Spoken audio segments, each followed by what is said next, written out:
This week on The Sceptic, journalist David Shipley and I discuss the government's bizarre, draconian and comical new social cohesion strategy and the grim truth it reveals about multicultural Britain. I think there is a deep psychopathology of the state revealed by this. And I sort of understand why, because essentially everything the British state has done since about 1945 is a disaster. Right? It has taken a society which was broadly homogenous and stable in lots of ways and safe and secure, and through pursuing policies which around mass migration, whether by accident or design, it has destroyed that.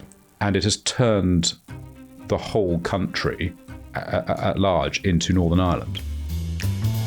And for our premium subscribers, I speak to Chris Morrison, the Daily Sceptic's environment editor, on the government's plans to build carbon capture pipelines that could end up suffocating us in our beds. It's an extremely dangerous thing to do. Carbon dioxide is pumped along. If it escapes anywhere along that pipeline, it will descend on what is there. And unfortunately, it suffocates people in that sort of quantity. If you get a fracture, you get a sinkhole, you get a subsidence, and you get this huge release of gas, these people won't stand a chance. It's a totally pointless exercise and an extremely dangerous gas under pressure for a pointless reason.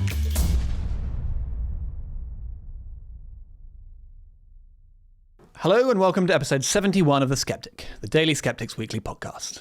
I'm your host, Laurie Wastell, an associate editor at the Daily Sceptic. And I'm very pleased to be joined this week here in the studio by David Shipley, who is a journalist, a friend of the show, and a fellow online grifter, if the government is to be believed. Welcome, David. Hi. Yeah, so, very good to have you here today. And, we've got one thing really to talk about. We've both written about it this week. It's the government's new social cohesion report. The title is Protecting What Matters. It encompasses practically every government department. It's been sort of a long time in the running. Part of it was leaked last week, in fact. Now, there's a lot there. But I think what we both identified that was very interesting about it is it's got a strange mix of tones, let's put it that way.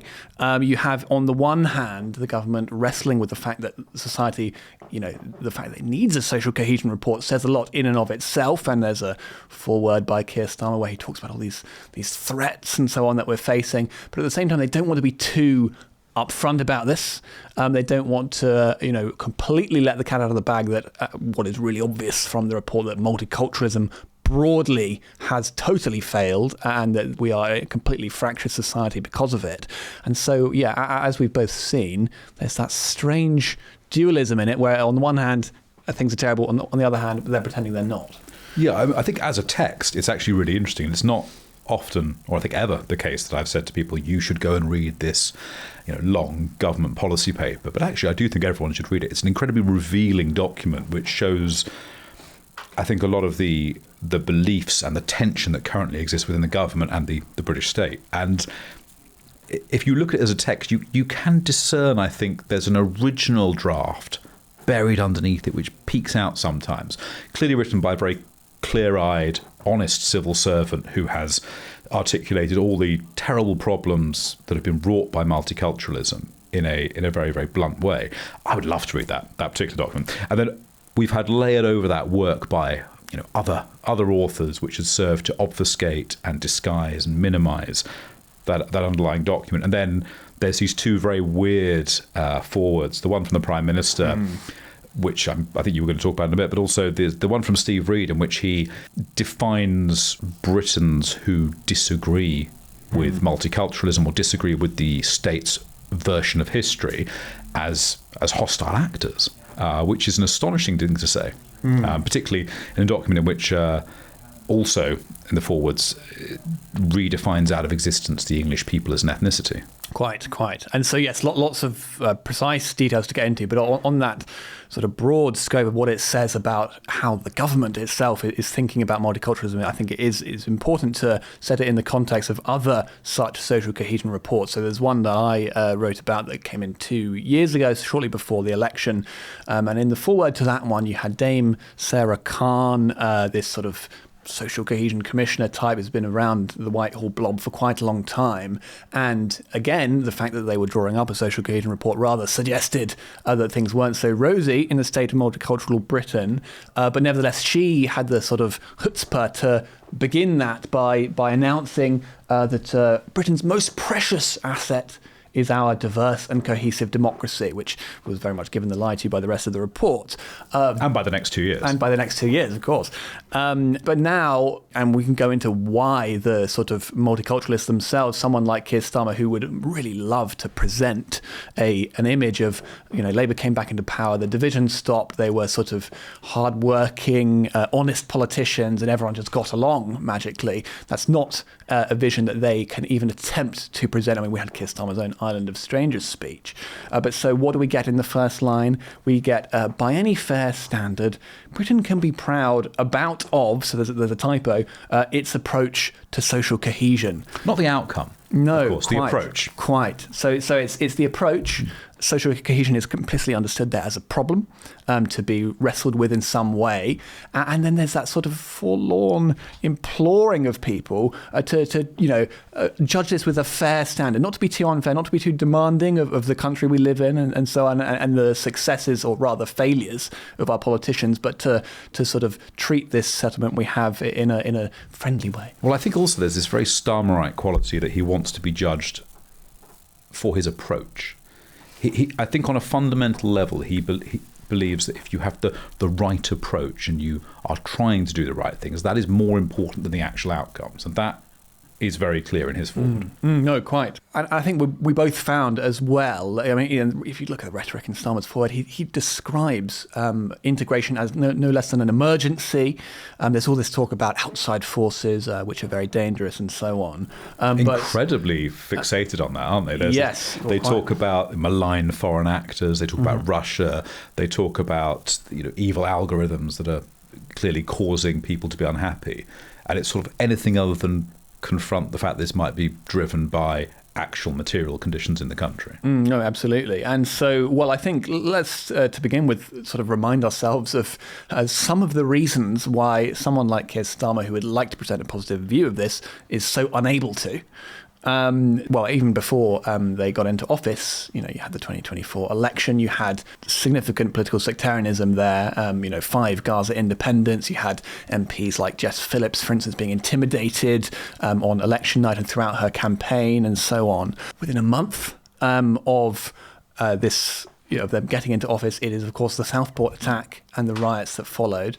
I mean, we could go on, but there have been so many sort of terrible events, let's say, or just things that really can't be ignored, and humiliations, I think, for the government over multiculturalism and what's going on in society, that it's just very difficult for them to maintain this facade anymore. Yeah, and running all the way through the increasing revelations about the grooming gangs, the rape gangs, through to the Gorton and Denton by-election, won by the Greens on an explicitly sectarian campaigning platform, where they presented Starmer in one video as being a friend of Modi, and therefore, clearly the implication was that the local Muslim population would not want to vote for him. And even this week, the week that the reports come out, we've had this disorder in the Harrow area between Hindus and apparently a local Muslim group as well. Quite, and I think, but we shouldn't underestimate the significance of the riots. I mean, these were mass countrywide anti-immigration riots, led to the epithet two-tier Keir and then the crackdown, which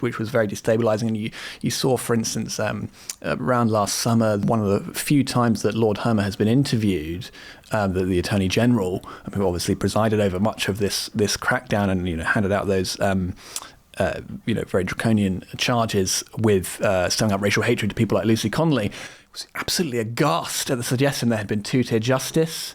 So again, another sort of narrative that you had people in the Home Office saying that this was a far-right narrative last year, and now it's much more accepted that broadly in the media, and you've actually had people like Shabana Mahmood in her previous job as Justice Secretary having to fight against two-tier justice from the Sentencing Council. So clearly these things are cutting through. I would say particularly thanks to the work you've done looking at the ways in which racially aggravated charges aren't used when the victims are white. Quite. But the response to Southport has been you can see in various government institutions that they are completely rattled by this. So to take one example, there's in fact another social cohesion body was announced last year, the Independent Committee on Community and Cohesion.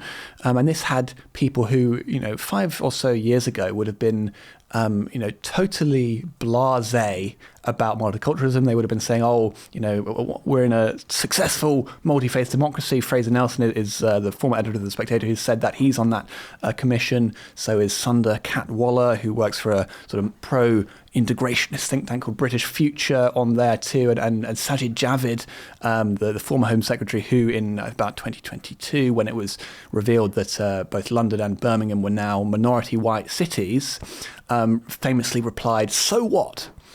Now, last year, they were all on a Social Cohesion Commission, which said as its opening statement that because of failures over immigration, Britain was now a tinderbox waiting to be lit. And indeed, there was a summer of not so much riots, but protests last year. And so again, you have the people who are supposed to be, or had previously been selling us this narrative, are just finding it much, much more difficult to do that. Even they are having to admit in just how dire a state we're in. Yeah, I think reality has to dawn in the end, doesn't it? You can only deny reality for so long, and increasingly as the level of multiculturalism, by which we really mean the extent to which the country is full of ethnic and religious enclaves that don't really interact with each other and are often hostile to each other, as the extent of that is becoming more and more apparent. I think people are recognizing they would sound and be ridiculous if they sat there saying diversity is our strength. We are the best multicultural democracy in the world. And you see it in the PM's forward to this document, where he clearly felt he had to provide some evidence to show how successful we are. And what he reached for was the fact that in Britain, multi-faith marriages are allowed, although it's not clear to me how many of those actually exist practically, and that we have religious freedom.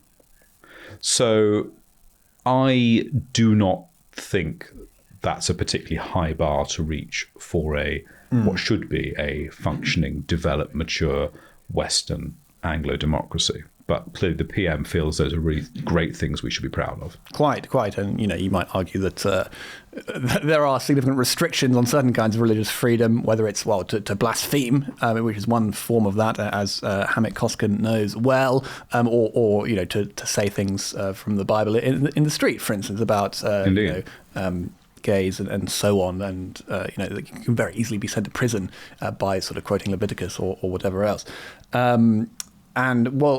So there's that attempt to sort of say, we're doing okay, though. There's a lot of displacement activity, I think, nevertheless, in this. And, one example that I think is very important, that is another thread really from Southport, is the desire to censor social media. Shortly after the Southport riots, there was a roundtable chaired by the Centre for Countering Digital Hate, the now rather infamous sort of pro-online censorship. The one who's been sanctioned by the United States government. Indeed, the very same, and with various government departments and so on. And it was the view of this, it was Chatham House rules, but the proposals that came out from this, and clearly the view within it, was that those riots had happened almost exclusively because of things being said online. Given the amount of social pathology that is demonstrated and willingly talked about in this report, what do you make of the fact that narrative is believed by these types of people? Well, and that thread is still in this report, by the way. Quite. So they talk about the riots from the early 2000s until now, and they say increasingly these are being exacerbated or whipped up by online. I think there is a deep psychopathology of the state revealed by this, and I sort of understand why, because essentially everything the British state has done since about 1945 is a disaster, right? It has taken a society which was broadly homogenous and stable in lots of ways and safe and secure, and through pursuing policies which around mass migration, whether by accident or design, it has destroyed that. And it has turned the whole country at large into Northern Ireland. And you see there's sort of a few references to Northern Ireland, and it's interesting. I think the model they are looking at here is, the one that was used in Northern Ireland after the Good Friday Agreement. Essentially, some of the solutions they're going to throw money at different areas. They're going to get kids from the different communities to play sport together and go on camps together. And all of this happened after, in and around the time of the Good Friday Agreement. And afterwards, it's even in Derry Girls, there's these things where they're sending the Protestant kids and the Catholic kids on camps together, because this was part of the British state model of trying to end the fighting. And then they married that with really assertive counter-terrorism policing. So if the reality is indeed that the British state over the last 80 years has turned the whole country into Northern Ireland, then accepting that level of failure must be really difficult. We're talking about people who have to accept that pretty much everything they've ever believed is wrong. And it's quite interesting because, often people on the left will talk about the way in which fascist societies have to blame the outsider. There's always an enemy to blame. And I think it's really interesting. That's exactly what runs through this report. It's the algorithms, it's messaging, it's how things people see online make them feel. It's Russia. Steve Reed has this extraordinary phrase of malevolent algorithms. So we're actually giving personhood to algorithms, and somehow these algorithms are, going to do evil. And they will lead people astray. And it's a fundamentally pre-modern religious belief. And in some ways, you could imagine, I think, a tract written in Elizabethan England, the first Elizabethan England, warning of the danger posed by Spanish Jesuits coming over, the Catholics coming over to push their messages, which would, corrupt and lead us astray and foment disorder in the land amongst the good, honest Protestant folk of England. And there's that kind of tone here. There's this intense paranoia that somehow people are going to be led to think wrong things. And what the report as a whole doesn't seem to be able to accept is the reason people are increasingly unhappy is that the country is materially poorer. The standard of living is less. Jobs pay less. Housing's more expensive. Crime is up, and lots of those things are driven by multiculturalism and by mass migration. But I think they just aren't quite yet ready to put their hands up and say this was a disaster. And I think in lots of ways this state, this constitutional settlement, this regime will probably never be able to do. I think it'll have to be replaced by an entirely new elite and an entirely new constitutional settlement, which is able to entirely reject that past. There's lots of language from Starmer and others about, and the report itself about, we're in a volatile world now, we're in a dangerous world. And security is very important, and so on. The difficulty that you have as a journalist writing about that is that, is that Keir Starmer admitting that the society itself we're in is dangerous and volatile, or is it him just talking about global conditions? Now, he'd like it to be interpreted as global conditions, but the reality is, what he's saying is our country is dangerous and volatile because of what's happened to it. But, he's not willing to be very explicit about this sort of almost denial, I think, is quite prevalent throughout. There's a bit where Reed writes about asylum hotels. He says that asylum hotels have been a focal point of community tensions in certain areas of the country, which is true. And there's lots of sentences like this where the first bit is true. And then he says, leaving residents worried about the consequences for crime and public safety. There's this unwillingness to say, actually, asylum hotels have made people experience more crime. They've made them less safe. Yeah. When that is abundantly and obviously true. Yes, quite, leading to various absolutely horrific crimes that have, as you say, made people feel unsafe, certainly, but killed people, subjected vulnerable girls to awful ordeals of sexual assault and rape, and so on. And it's worth saying, I think, the civil servants writing this must have access to and be aware of the actual rates of these crimes. So we don't get to see all of it, because we just see what is reported and what bubbles up. And they will have the full data from all the hotels about the offences and the reports that are made by Serco and so on.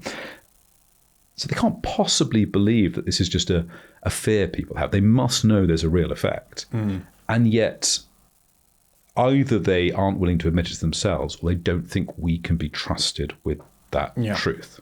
Yes, and I think that's, as you say, That's why these kinds of things can't really come out until we have a proper change of regime. I have identified in my piece in particular that shift between these two reports. This one is much more frank in some ways, but still there are various shibboleths that they can't give up. I think it is fair to say. Returning to those talks after Southport, what was mooted then was a crisis response mechanism to be put into the already very draconian Online Safety Act, but which means that potentially the Minister for Culture, Media and Sport will have the power to flag specific bits of content during times of unrest or a sort of crisis, I think is the general term. And which gives us the wonderful thought of, is it Lisa Nandy? Sitting there on social media while the riots are going on, personally flagging. Exactly, just sort of scrolling, going, take that one down. Just doom scrolling and reporting. Yeah, well, quite. And so that's one they want to bring in. They want to beef up, I think, they want the Online Safety Act to be implemented even more swiftly. There's things like a new duty on streaming platforms like Netflix to reduce harm in their programming. And then there's lots of stuff about AI. They always get very worried about AI, but and the funny thing is actually, they want to put watermarks on AI, or in particular, images and video, so that you can tell. And why do they say this? They say it's so that young people aren't exposed to this.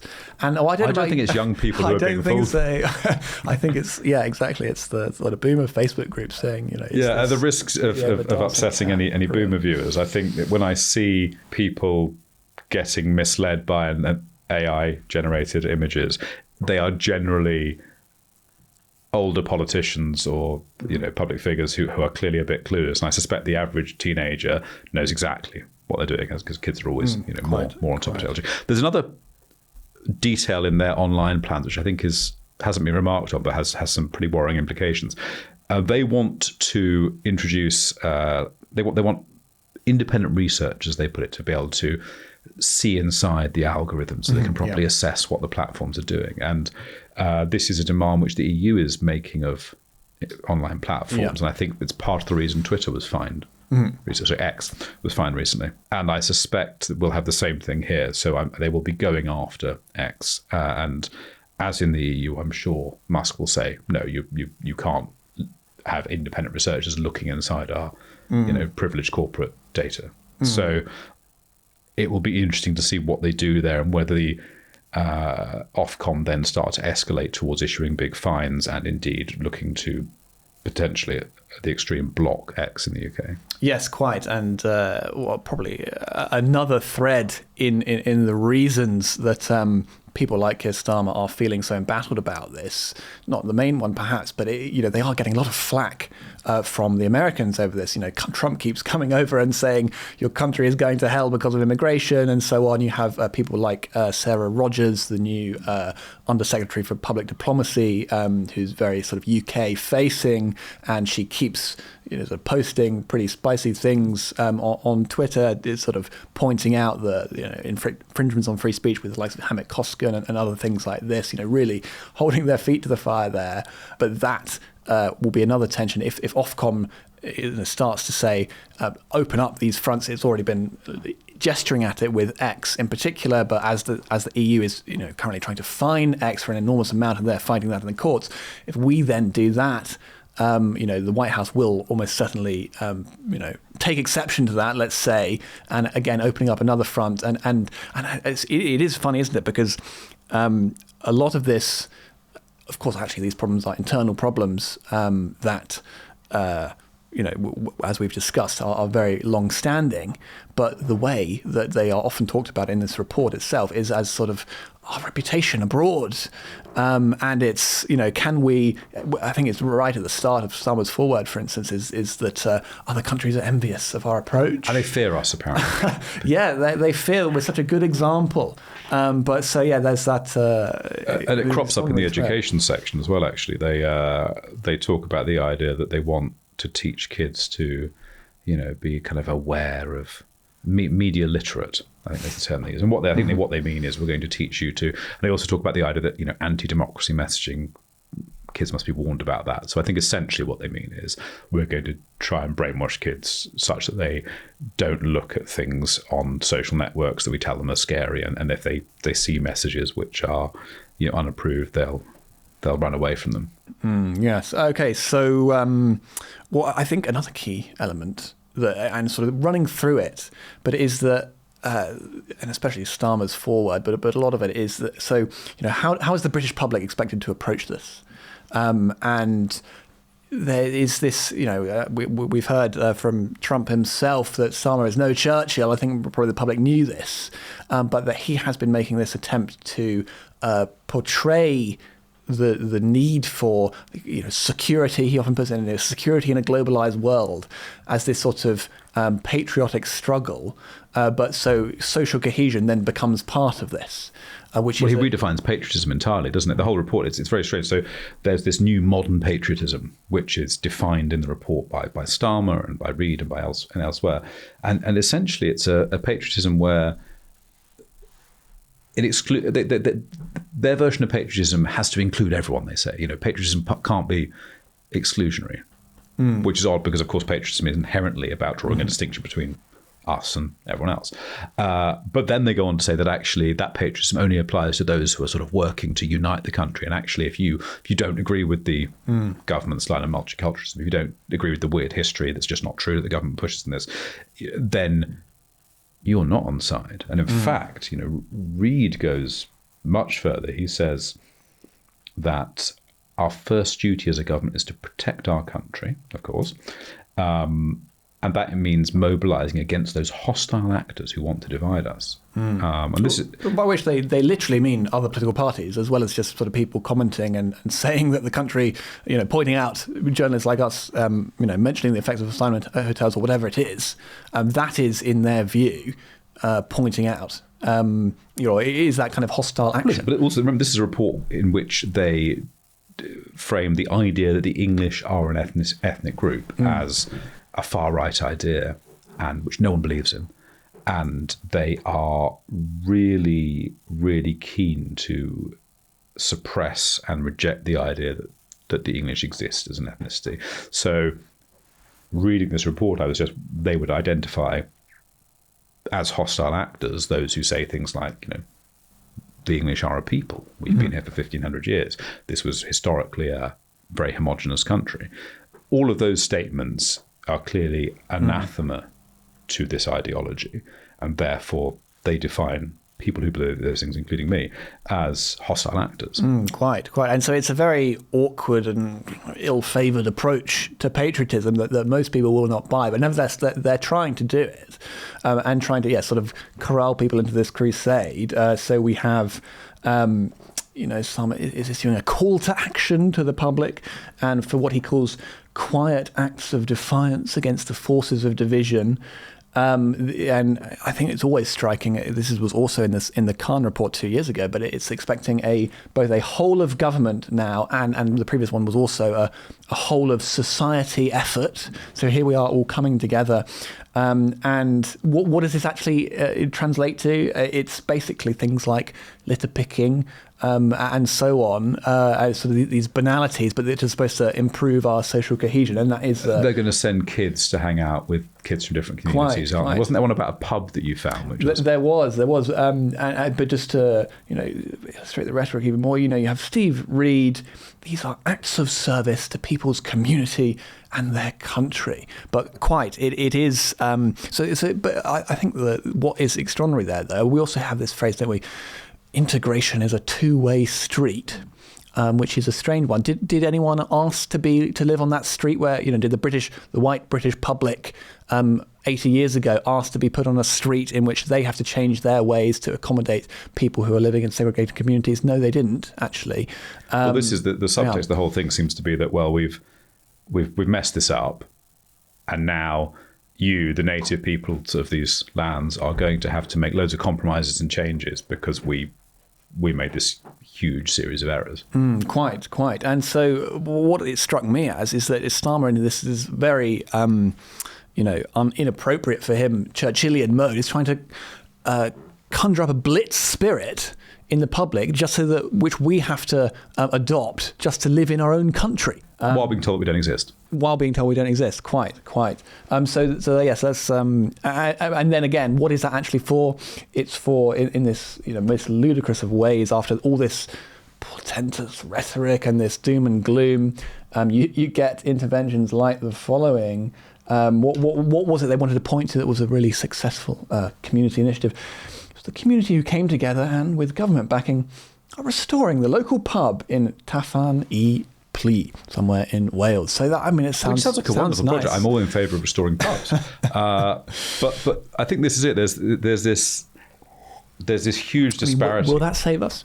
Well, apparently, there's this huge disparity in the whole report, isn't there, between this clear problem that they are sort of identifying as a big problem, and the actual solutions they offer are these tiny things. And the theory of change seems to be that if you give local communities a bit of money, they're less likely to riot, plus lots of stuff about how we're going to get on top of the dissent and rioting when it happens and try to keep a lid on it. And that's essentially what they have to offer. There's no shining city on the hill that we're moving towards. It's just, we're going to try to keep a lid on this and make it as okay as possible, and we'll keep the riots to a minimum. Quite. And even this example, I think, is somewhat telling. It's probably, as a rural Welsh village, we imagine, restoring a pub. Good for them. I'm very here for that. But do you think they're restoring many pubs up in Bradford or in Birmingham? I think actually most pubs in that area are, if anything's happening, are being turned into mosques and so on. And this is an acceleration of these parallel societies that the report does talk about,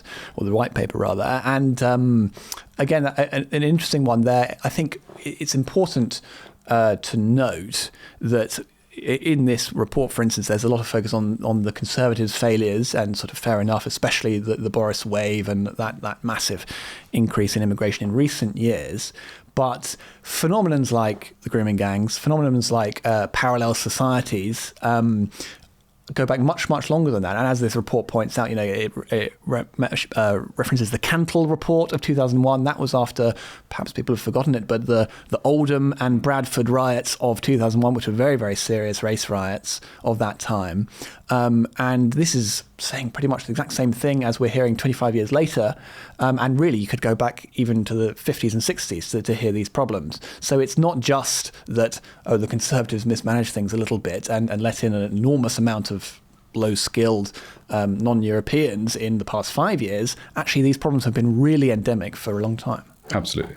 So there's the patriotic struggle. There's all these very vague forces that they like to point to. That's both the social media. They do name Russia. They do name Russia. Yeah. That's they were specific about that one.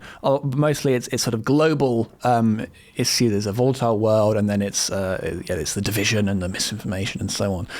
And equally, there's this idea. I think it's a very two-faced report in a lot of ways, because you have it, for instance, they talk a lot about extremists again in this very vague way. But let me just read you this one quote where the extremists in one part who foment division target UK institutions including schools, universities, charities, and even local bodies such as standing advisory councils on religious education to serve their purposes. Oh, well, that's about the Quakers, obviously. So, no, I think you're right, there's lots of this in the report. Who could it be? Well, there's lots of this in the report. There's lots of the specific policy stuff they have in there, which is very clearly targeted at Muslim extremism, and you see it in the stuff on charities as well, where they're concerned about charities and educational bodies being infiltrated. There are not lots of what the government might call hard right controlled charities and schools. There is a specific problem here which has gone back for quite a long time, and we see it. There's sort of these issues across the state, and the Charity Commission is very toothless, and often civil servants, I think, are scared of being seen as Islamophobic, so they've stayed away from it. And that's again one of the lies of this report. They're actually going quite hard on Islamic extremism and separatism, because they obviously know it's a problem, but they don't seemingly feel willing to say the problem is, No, quite. And it's interesting, if you sometimes, I think there's a way you can read these sorts of documents where you invert who's being presented. So perhaps when they're talking about Russia and anti-migration sentiment, what they're actually talking about is Iran and, Islamist extremism here, or the Qataris or something, and those sort of entities which actually do fund extremism here. But it's just a very dishonest way of approaching. They just don't seem able to name the problem, which, given we're 25 years post 9/11, surely at some point we can be honest about this. Post the Trojan horse scandal, post the Batley Grammar School teacher, and so on. And quite because often in these kinds of reports, at least in the sort of more media-facing elements, you will get this equivocation when you get extremists of the far right and some Islamists, and you'll often get both anti-Jewish hostility and Islamophobia. And so it's sort of, these are equal, aren't they? But we know that these aren't really, even in the government's eyes. I think it was maybe it was part of this report itself, actually, but certainly recently announced and sort of reiterated is that, yes, 95%, or I think maybe even 98% of certainly the deaths to terrorism in the past 25 years have been Islamist, and this is the vast majority of MI5's caseload and so on. We knew all this, but they're kind of pointing this out again. But it's a reminder that when they are making these very vague, oddly specific in some ways, but with no actual culprit. They're not willing to name the culprit. Exactly. Well, we know who it is. And I think maybe in looking at the anti-Muslim hostility definition in that context, it can be seen as a bit of a sop to Muslim communities in the country, when actually what they're going to face as a result of this is lots more attention, focus, and control. Yes. So, you might say it's a clever way of going about it. It's dishonest, but from their point of view, they have to, they're pandering, right? But they are trying not to be too upfront about the fact that what they consider the real problem. Well, obviously, we'd rather they just be honest. I think this is fundamentally what you have to do when you are a dying empire ruling over a multi-ethnic, multicultural, multi-religious society. You have to just try to balance and pay off all these different groups to try to keep them from fighting each other.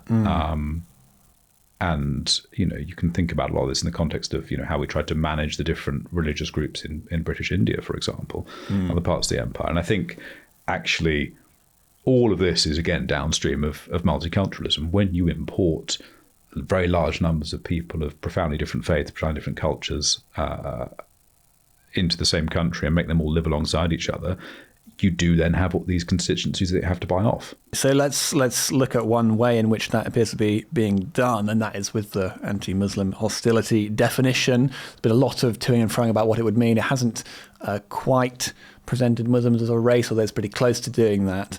I think so there's the definition itself. Anti-Muslim hostility is intentionally engaging in, assisting or encouraging criminal acts that are directed at Muslims because of their religion or at those who are perceived to be Muslim, and including perceptions about ethnicity, race and appearance. So, that's sort of roughly what we're expecting. I think it's not the worst formulation of that, but I think what is more concerning, certainly, is this next part.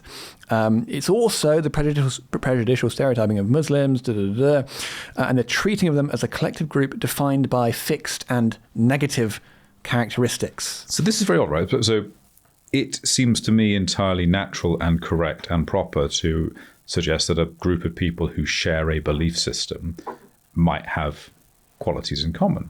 We might say this about Quakers, for example. They tend to behave in certain ways. We might say this about revolutionary communists. There are obviously commonalities amongst people who believe the same things. That's just true.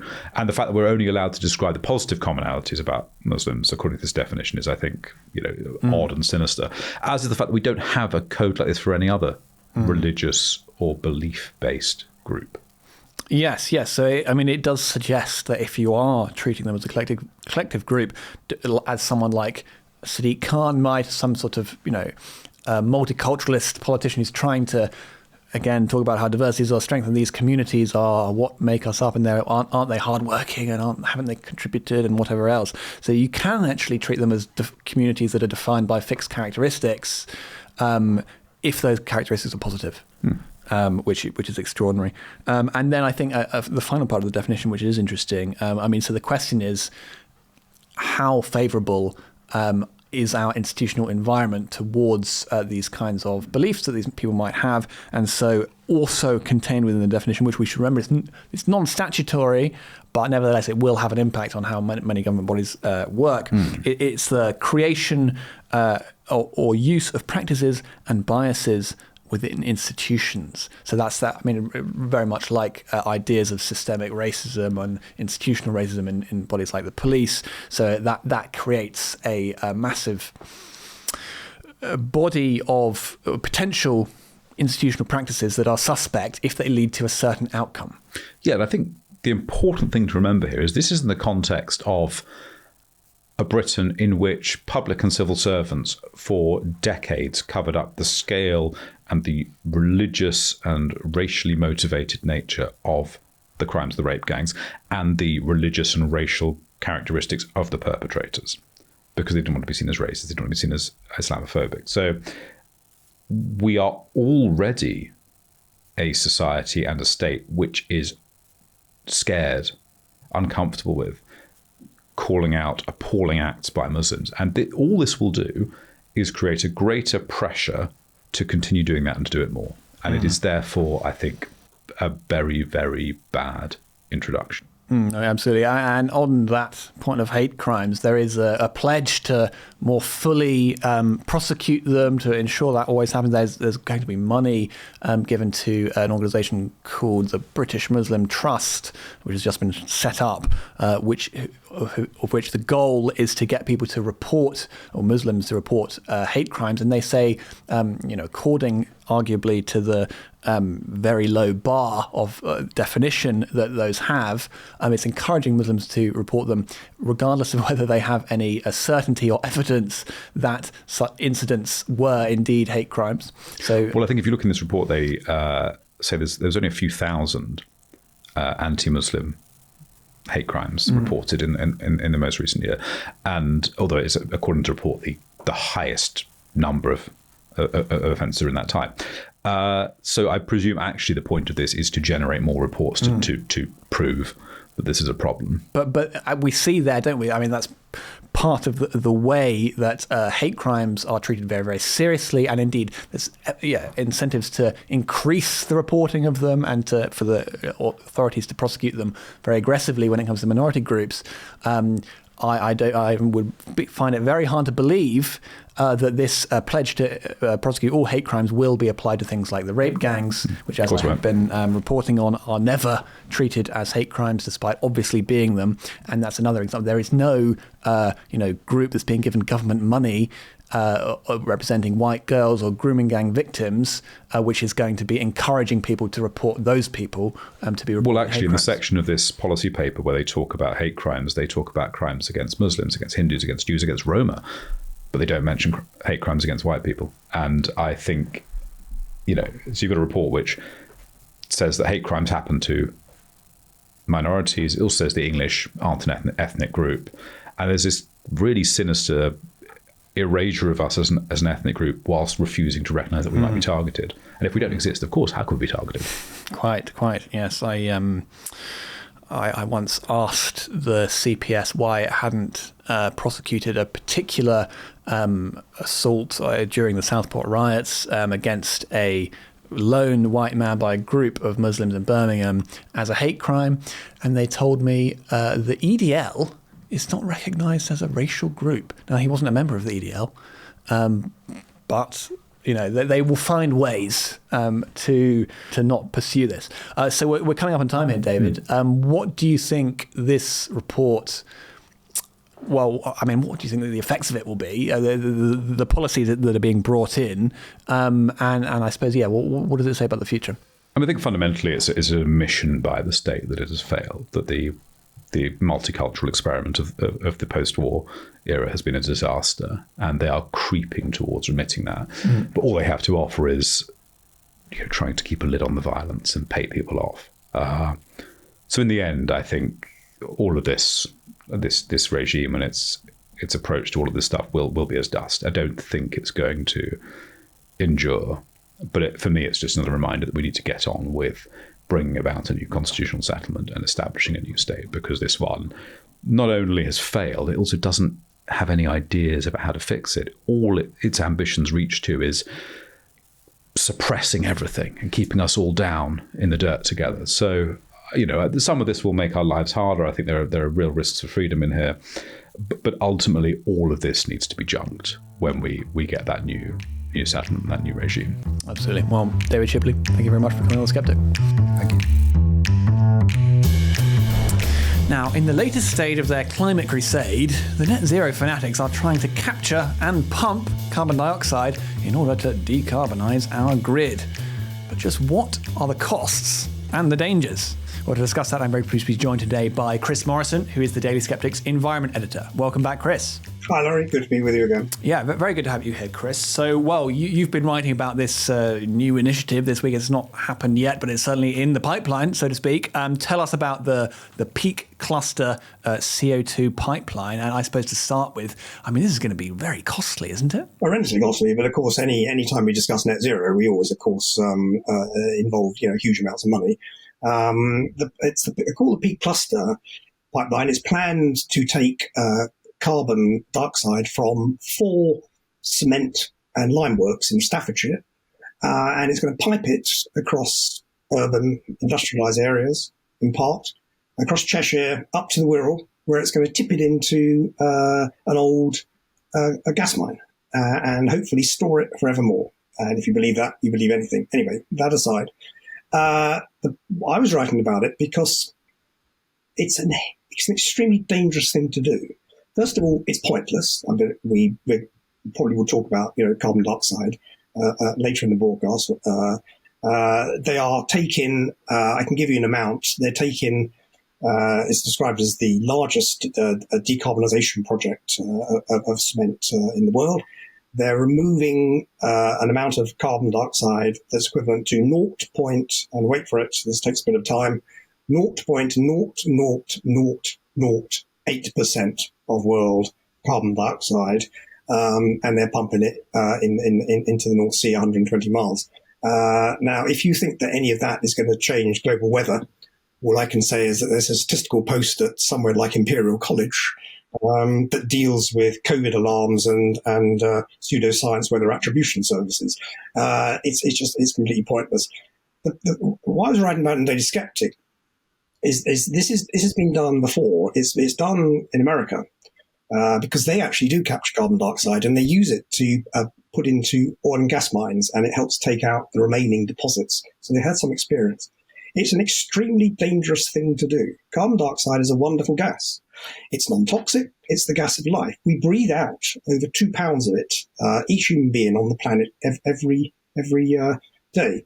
The planet has greened by 14% in the last 14 years due to the little bit extra carbon dioxide that we put into the atmosphere from what are, in paleo terms, a very denuded amounts, much, much higher levels in the past when life thrived on Earth. So we've demonized this gas to the extent that we're going to spend £500 million on a 120-mile pipeline from A to B in order to take it out of the atmosphere. The gas will be put in at very, very high pressure.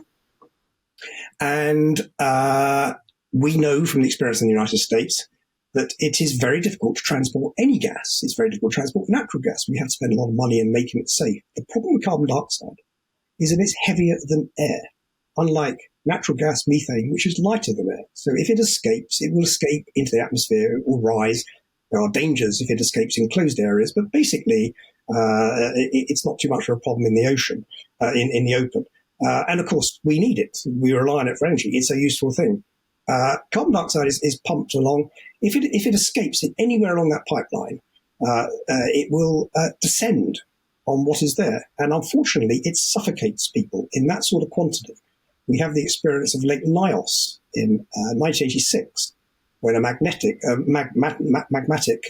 from basically volcanoes pool under Lake Nyos suddenly there was earth movement, and about 100 to 200,000 tons of it suddenly shot into the air, descended on the surrounding villages and killed nearly 2,000 people. Because once it descends on you in that sort of level, there's no escape. It simply takes out all oxygen, and that's it. Now, we've had leaks. The worst leak in America, the worst leak was in Missouri in 2020. There was one of the wells broke. There was ground movement, and the pipe fractured, and there was a release, they think, of about 6,000 tons, and it hospitalized 50 people. And just to butt in on the chemistry here, Chris, so obviously carbon dioxide is one, I'm thinking back to my GCSE studies on this, carbon dioxide is one element of the air. I seem to remember it's a small percentage, maybe 10 to 20%. Then there's oxygen, and then there's nitrogen and other things. But it's I suppose it's quite a small percentage. And then if you introduce an enormous amount of carbon dioxide into it, then, as you say, it has a major potential to asphyxiate people. Yes, I mean, well, carbon dioxide is trace gases. I think it's 0.04% in. Oh, okay. And the stuff we breathe, yes, it's heavier than air, but we don't breathe a huge amount, and the air is moving all the time, so it does dissipate quite naturally. And eventually gets very well mixed because air is full of currents going up and down and all sorts of places. So it's not a problem in the way that, it's produced in that sense, even if we burn a coal fire. The problem is when you get tons of the stuff. And what the problem is that we're building this peak cluster across the north of England that's surrounded, is many old mines, mining going back 500-600 years. And the area is prone to subsidence, sinkholes. And as in Missouri, if you get ground movement, then you will get the pipe will be compromised, and there's a possibility that it will fracture. There was a sinkhole, for instance, in the A6105, I think, which is along the route of the pipeline, only 6 miles away. Sinkhole suddenly appeared in a road 2 or 3 years ago. Caused by an old mining culvert 15 foot down, and there was a huge great hole in the road. This happens all the time. There's another problem, though, even bigger problem in some ways.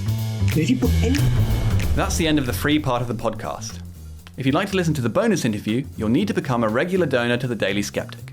For as little as £5 a month, not only will you be able to watch or listen to the whole podcast, you'll also be able to access articles behind our paywall and join our discussion forum on Discord, where you'll have an opportunity to discuss the latest content on the Daily Sceptic with other donors, members of the editorial team, and some of your favourite contributors. Once you've become a donor, log in to the Daily Sceptic using the same email, and you'll find a link to the premium version of the podcast on the homepage, including instructions about how to listen to it on your favourite podcasting app. Remember, you can access all this bonus content for as little as £5 a month. Just go to dailyskeptic.org/donate.